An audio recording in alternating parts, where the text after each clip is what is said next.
Advanced directives and why everyone needs one. Hi, I'm Dr. Nazanin Jamal. I'm a board-certified internal medicine physician, and my goal is to empower you on understanding basic diseases and concepts. So let's begin. An advanced directive is a legal document in which you specify your preferences to your healthcare team. This document kicks in when you are unable to communicate to your staff and your family members on what your wishes are. The items that are usually discussed in an end-of-life care situation and in that document include dialysis.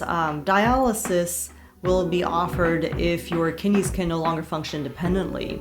Other treatments discussed in the advanced directive include a mechanical ventilator, which is also synonymously called a life support machine. In a mechanical ventilator, patients often, when on it, usually require restraints and also require sedation unless they've suffered permanent brain damage and no longer need the sedation or the restraints. Feeding tubes may be offered as well if you are unable to swallow safely. Think about worsening dementia, where appetite declines and patients are unable to eat enough. And then also think of severe disabling strokes that prohibit safe swallowing. And then finally, cardiac pulmonary resuscitation, also known as CPR, is also discussed.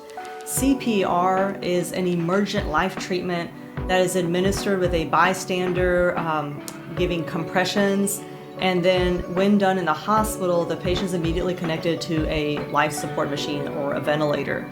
Now, these treatments aren't just reserved for end-of-life scenarios, but in an advanced directive, you are basically specifying your preferences for all or any of these treatments in an end-of-life situation.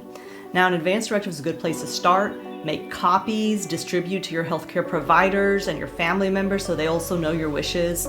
And that would be a good way to start formulating your end-of-life wishes. Now, in my next video, I'm going to discuss the living will and the durable power of attorney, so stay tuned.